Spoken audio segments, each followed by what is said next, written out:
pero empecé a formarme, donde realmente yo me consolidé como jugador profesional y con toda la experiencia fue al año siguiente, 77, en Flandria.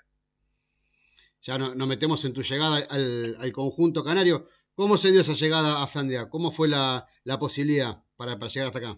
Bueno, nosotros teníamos un equipo de acá de la zona de San Miguel y José Cepaz, que éramos un grupo de jugadores de primera, de jugadores de club de primera. Estaba la Lulu Sanabria, que estaba en Huracán, estaba el Loco Up, estaba en Almagro, estaba el Tano Di Chico, que venía de San Lorenzo, los hermanos Arregui, que estaban en Ferro, estaba yo, que venía de inferiores en Vélez y ese año en Platense que te conté. Sí. Entonces armamos un equipo de 8 o 10 jugadores que teníamos un pasado y un presente en primera división. Y entramos en el torneo nocturno de Luján. ¿Y hay quién te vio ahí, Roberto? Y ahí me vio, nosotros llegamos a la final y le ganamos al equipo de Flandria que representaba a la confitería Kalahari Sí. y salimos campeones y ahí me vio Pedro Mancilla, al Tano Di Chico y a mí. Y nos ofrece si queríamos incorporarnos al plantel para la temporada que venía, que era el año 77. Un plantel con, después con el paso del tiempo, con nombres rutilantes como, bueno, el tuyo obviamente, el de Miguel Ángel Leme, el de Pacha Castro, Raúl Bianchi también. El Flandria tenía un equipazo ese año. Entonces Paquercia, Rubén Lanuti, Muchísimos jugadores que después el llegaron a Tano Di primera división. Chico, Nicolini, Tocalini, era impresionante, un plantel tremendo.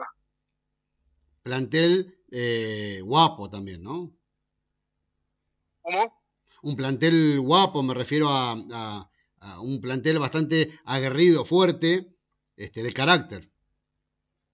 Sí, Por los sí, sí, nombres que sí, me porque aparte decís. de lo que te nombré, teníamos, viste, siempre tenía dos o tres que eran, que se salían del molde, viste, que sacudían como locos. Caso Chiquito Maceo de Chivilcoy, el Canario Biagini de Mercedes, viste, eran muchachos que Mecha estaban corta. dentro del plantel, dentro del grupo y que a veces se les salía la chaveta, viste.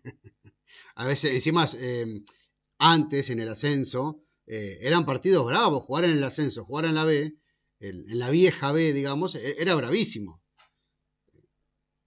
Era muy bravo porque todos tenían buenos jugadores. Yo me acuerdo Nueva Chicago, cuando vino Nueva Chicago tenía de 9 al Tano Pacini, era dificilísimo marcarlo, tipo agresivo, con una potencia tremenda. El Toti Marenda, que en aquel momento trabajaba en Adidas y era titular en Chicago, era difícil enfrentarlos. Y equipos que no eran improvisados, ¿viste? Sí, Equipos que sí. sabían lo que querían en la cancha. ¿Y cuánto tiempo tuviste acá en Flandria, Roberto? 2 años, 77 y 78. Lo suficiente como para dejar una marca y que, por ejemplo, más allá que se suspendió, el fin de semana pasado iba a haber un reconocimiento a ese plantel. Sí, sí, sí, sí, sí. Se Sí, suspendió estaba avisado. por las inclemencias del tiempo, mucho frío, llovizna, el día que Flandes jugó con el Deportivo Merlo, se suspendió por eso, pero estaba planificado hacer un reconocimiento a todo el plantel. Excelente. Eso es muy bueno porque eso quiere decir que el club tiene historia. Cuando el club reconoce a sus ex jugadores o reconoce las buenas campañas, los buenos equipos que se han formado, el club tiene historia, está en la historia. Cuando los clubes no reconocen nada, no tienen historia. Entonces, me alegra muchísimo porque Flandria tiene historia y es un club fantástico, maravilloso. Para los que vinimos, que veníamos de Capital o que veníamos de la provincia, que estábamos lejos de Jauregui, fue algo maravilloso, inolvidable. No nos podemos olvidar más de Flandria, porque en Flandria conocimos la amistad, conocimos la unión de grupo, conocimos la ayuda al compañero y por sobre todo el respaldo dentro de la cancha. Nos sacrificábamos por el compañero cuando algo había que solucionarlo. Y eso fue brillante y hoy hablamos con los muchachos del grupo. Tenemos un grupo de Flandria que interactuamos permanentemente y hablamos de eso. Qué maravilloso que fue Flandria. Flandria fue la llave que nos dio a los que tuvimos la suerte de jugar en primera, la llave que nos dio para poder seguir creciendo. Nos dijo, esta es la manera de formarse como jugador. Y encima encontrar compañeros de una jerarquía futbolística tremenda, todos los que hemos nombrado, una jerarquía tremenda y un entrenador que tenía tan en claro de qué se trata esto, que era Pedro Mancilla, que nos dio, nos proyectó, nos guió, nos encaminó. Es eterno, el agradecimiento que tenemos hacia Flandria en esos 2 años que tengo es eterno. Es uno de los títulos que estás dejando para la nota, ¿no? Después cuando suba la nota a las redes sociales, el título va a ser ese. Me parece lo que acabas de decir, que Flandria les dio la llave para llegar a donde llegaron en el fútbol. Me parece que es uno de los títulos que está dejando, ¿no?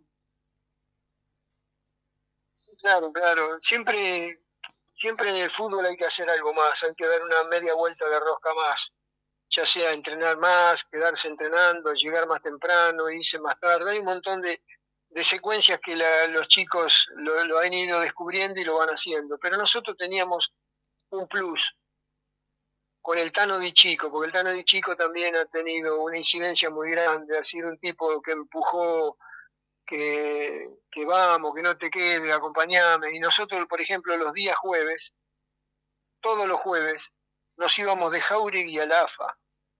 Una cosa increíble. Puedo decir, ¿por qué iban de Jáuregui a la AFA?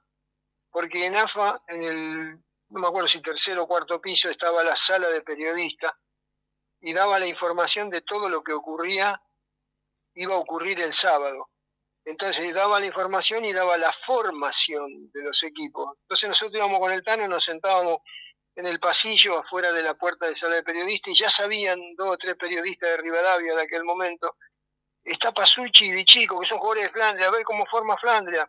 Entonces nosotros nos metían en la oficina y ya la gente escuchaba, Roberto Pasucci, jugador de Flandria, Nicolino Di Chico, jugador de Flandria. Flandria el sábado juega con la Chicago y esta es la formación, la trajeron ellos. Era un sacrificio enorme viajar después de las 6 de la tarde para irse a Capital, llegar hasta la Asociación del Fútbol Argentino, sentarnos ahí y esperar para dar la formación del equipo y para que los nombren. Claro. Eso era tremendo. Yo digo, el valor que ha tenido hacer eso, y era el Tano el que empujaba, era el Tano Di Chico, un grande.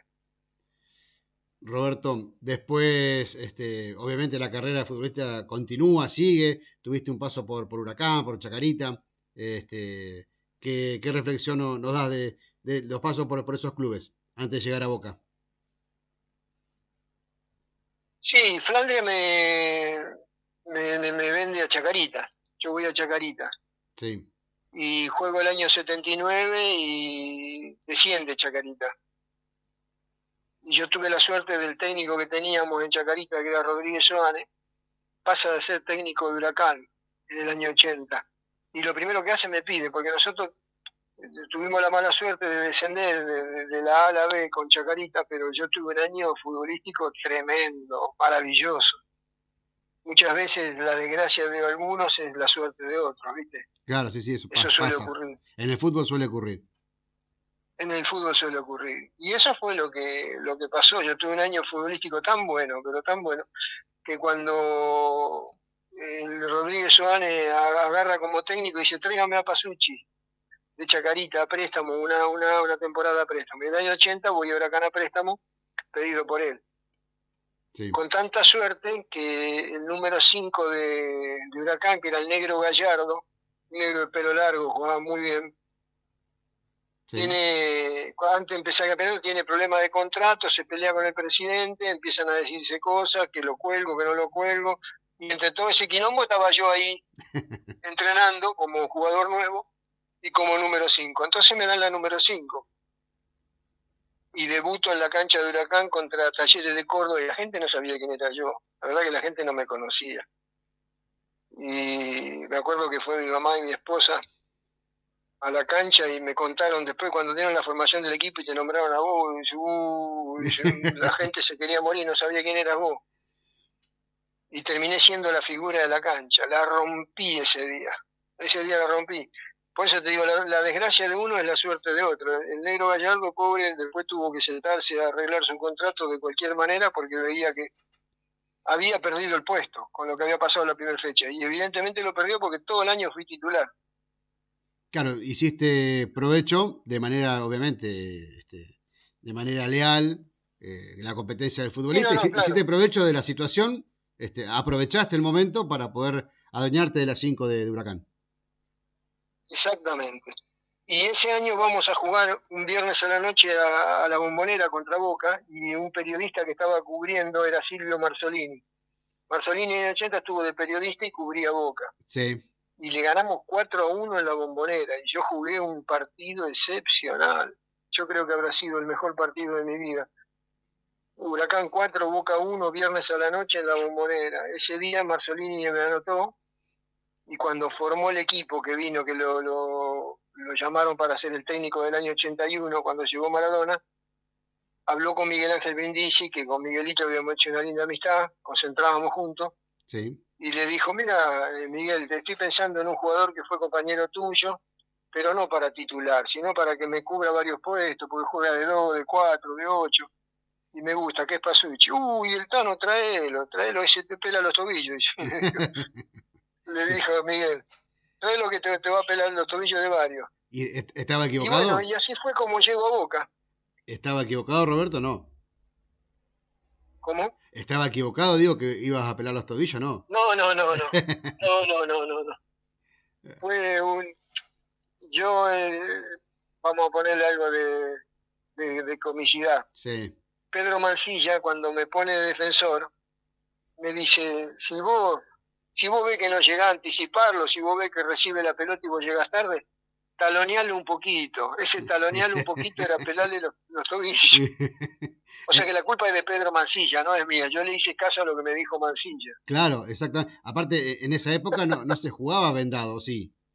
No estaba, no había tanta Sí, sí, protección. sí, ¿Sí? la venda siempre estuvo. Ah, Sí, bueno. sí. Pero no todos, ¿viste? Por ahí en un plantel había 4 o 5 que se ponían venda y había 5 o 6 que no. Hoy todo el mundo, ¿viste? Hoy Pero todo el sí, tenés mundo, sí. razón, no había tanta venda como ahora. Sí, sí. Después Roberto, llegaste a Boca, entonces te trajo Silvio, te llevó Silvio, y compartiste plantel, nada más y nada menos que con Maradona, con Diego Armando Maradona, y ganaron el Metropolitano del 81 ahí. Sí, fue el torneo largo de 42 fechas, con un Diego con 20 años que era una cosa verle hacer, he visto cosas, tengo en mi cabeza cosas que no puedo creer que un jugador las haga, ¿no? De lo que hacían en el entrenamiento, lo que hacían los partidos. Diego era un muchacho generoso, muy bueno, amigo de los amigos, compañero de los compañeros. Él quería que los problemas de los jugadores estén todos resueltos, luchaba porque los jugadores estén bien. Luchó por un sindicato de jugadores, Y ¿no? ¿eh? Luchó por un sindicato de jugadores. luchó mucho por eso, por un sindicato mundial. Él era muy generoso, y en el juego también. En el juego era muy generoso. Si tenía que correr un tipo, lo corría. Si tenía que ponerse un ratito del lateral izquierdo para cubrirlo al lateral que había pasado el ataque, se quedaba sin problema. Una cosa, una solidaridad tremenda. Fue fantástico haber sido compañero de Diego, no solo por los partidos, sino por lo que se veía en la semana. Eh, Vamos a continuar con la carrera, pero no quiero dejar pasar lo que comentabas de Diego, no quiero dejar pasar tu relación con él. Todo el mundo que te habla de Maradona como compañero, como amigo, habla de manera extraordinaria. De jugador, ni lo planteemos porque, bueno, ya está, eso ya no hace falta ni siquiera traerlo a la mesa, pero como compañero siempre todo el mundo destaca eso, ¿no? Que Diego fue muy compañero, fue muy amigo de sus compañeros. ¿Cómo te marcó Diego a vos en tu carrera?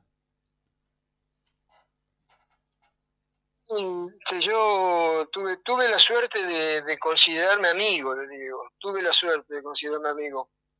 Y siempre cuento una anécdota que tiene que ver con un domingo que nos invitó a la quinta. Él tenía una quinta acá en Castelar, y invitaba a un grupo de muchachos, eran 6 o 7 que nos invitaba, entre eso estaba yo, porque yo de San Miguel, cerquita de la quinta de él, iba Sí, con mi señora que era mi novia. Y en un domingo que fuimos a comer, Claudia, la novia de Diego, le pregunta, che, ¿por qué se están por casar? Sí, dice, pero ahora recién está juntando algunos pesitos, Roberto, y tenemos que terminar la casa, nos falta para terminar. Le comenta eso el domingo a Claudia, mi señora. El lunes, Claudia se ve que lo comenta con Diego, y el lunes cuando llegamos al entrenamiento me estaba esperando Jorge Sitterpiller, el representante de Diego. Sí. Roberto, dice, vení que quiero hablar con vos. ¿Qué haces, Jorge? Le digo yo. Dice, mira, Claudia le contó a Diego que no te casás porque recién estás juntando unos mangos. Me dijo, ¿cuánto necesitas que él te lo presta? Le digo, no, te agradezco, Jorge, 1.000.000 de gracias, digo, te agradezco, recién llego a Boca, recién estoy juntando unos mangos, y lo quiero hacer tranquilo, no nos queremos apurar. Aparte no daba todavía para casarse tan rápido. ¿Eh? Al final te terminó apurando Diego entonces a casarte. Claro, entonces yo fui y le agradecí y le dije, eso que te conté era Maradona. Claro. Eso es Diego Maradona. No dejaba escapar una para poder ser solidario y ayudar. Lo mismo te pregunto, la semana pasada hablábamos con Miguel Ángel Leme y le preguntaba sobre Maradona y te hago la misma pregunta a vos que lo conociste bien profundo a Diego. ¿Crees que no estuvo bien cuidado Diego en estos últimos tiempos? ¿No fue bien protegido por el entorno? No, para nada, no estuvo cuidado. Yo lo fui a visitar, mira, y un año antes que se muera. Yo estaba en una escuelita de fútbol en Bellavista, ahí cerca de la casa que él alquiló, y lo fui a visitar, ¿viste? Averigué dónde estaba y lo fui a visitar. Me abrazó, charlamos un rato, y me dijo, vení, Pasu, vení, él me decía Pasu, vení a charlar, vení a tomar un café, y nos quedamos charlando, contamos anécdotas. Él necesitaba que los que estuvimos adentro de una cancha con él estén cerca, y en eso yo, por mucha vergüenza, porque digo, ¿cómo lo voy a molestar? ¿Cómo lo voy a joder? No escuché las palabras de él, porque él necesitaba que los ex compañeros estén cerca de él. Cerca de él estaba gente que tenía otras intenciones, que no era de fútbol, que no lo cuidaban y que necesitaban necesitaban algunas cosas para su bolsillo. Entonces Diego estaba rodeado de gente que nunca había sido amigo con él, que nunca había compartido nada y tenía que empezar una historia nueva de vida. Yo creo que se murió en la más profunda tristeza. Hay mucha gente que dice que Diego, ¿no? Pues te preguntaba eso porque también lo decía Miguel Ángel Leme, pero también hay mucha gente que lo conoció, que habla prácticamente a diario en los medios, remarcan eso, sí, que Diego no estuvo bien rodeado el último tiempo y que mucho era la palmadita en la espalda para sacarle plata, para, no sé, para cambiarse el auto, para comprarse algo, lo que sea, no estuvo bien rodeado Diego. Sí, olvídate, lo que decimos, sí, así fue. Ocurrió eso. Y hoy haciendo un mea culpa,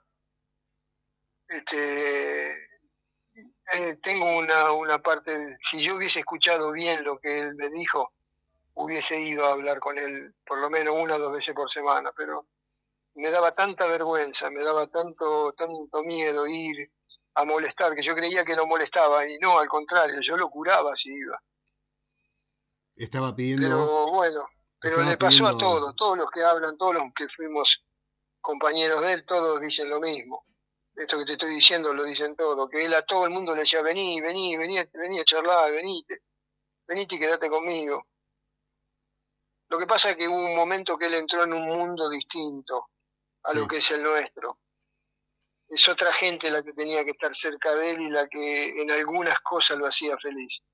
Y eso hacía que uno se aleje porque uno no podía estar en ese ambiente. No sé si soy claro. Sí, clarísimo.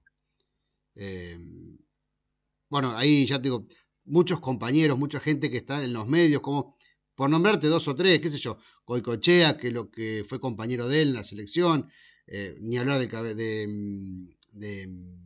de Carlos Vilardo en su momento también, habló, antes de que esté como está Carlos ahora. Hay mucha gente que hablaba de él y bueno, no, la verdad es que, bueno, es eso, no se rodeó bien, ¿no? Creo que los últimos 3 4 años Diego pedía mucha ayuda, por lo que me contás vos y contaba también la semana pasada Miguel Ángel Leme, pedía mucha ayuda, Diego. Diego pedía ayuda a través de eso, como decís vos, venite a charlar, lo mismo también, también Monzón también lo contó varias veces, que lo salvó un montón de veces de su depresión, ¿no? Creo que Diego necesitaba un poco también la contención de ustedes y era la manera de pedírselo.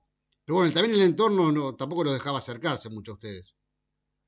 No, no, exacto, no te dejaba acercar, porque había intereses que había que defenderlo y lo defendieron hasta con la muerte de Diego. Sí, sí. Roberto, bueno, en tu paso por Boca, ya nos metemos ahí, así también te liberamos temprano, porque sé que tenés otras actividades después. En tu paso Sí, por sí, ahora Boca, me están llamando. en tu paso por Boca, entonces, hay una acción recordada, que no sé si la querés hacer una línea sobre eso, que es el momento que pasa Ruggeri y Gareca, que pasan a River, ¿no? Tuviste un encontronazo ahí Sí, con Oscar Ruggeri. ¿Es al día de hoy que esa aspereza sigue? mira, nunca más hablamos, nunca más nos hemos visto, ¿viste? Pero ¿Pero tomarías un café con él? sí, Sí, sí, sí, quedó todo ahí, ya. pasó mucho tiempo. Perdón. Quedó todo ahí, ¿viste? Pero hubo diferencias irreconciliables en aquel momento y había cosas que no entraban en la cabeza, por lo menos en mi cabeza, y Sí, no podía aceptar yo que un conflicto, para que se destrabe, te sacas la camiseta de Boca y te pones la de River. Entonces son formas de pensar. Entonces yo me planteé y me puse abiertamente en contra de esa situación. Entonces dije, resolvamos el problema como sea, pero no ponerse la camiseta de River, de ninguna manera. Y bueno, entonces nos reputeamos, en aquel momento salíamos en los medios, la gente no entendía mucho lo que estaba pasando, por eso en aquel momento no leyeron todo lo que nos decíamos, todo lo que nos puteábamos y todo lo que nos peleábamos. Y se dio que vino el Superclásico en cancha de River, después que ellos habían pasado de Boca a River, y bueno, y justo una jugada que le doy la pared a esta fusa, me la tira larga y yo veo que el que va a recibir medio incómodo porque la pelota le vivoreaba entre las piernas era él y dije, bueno, acá lo tengo para acomodarlo.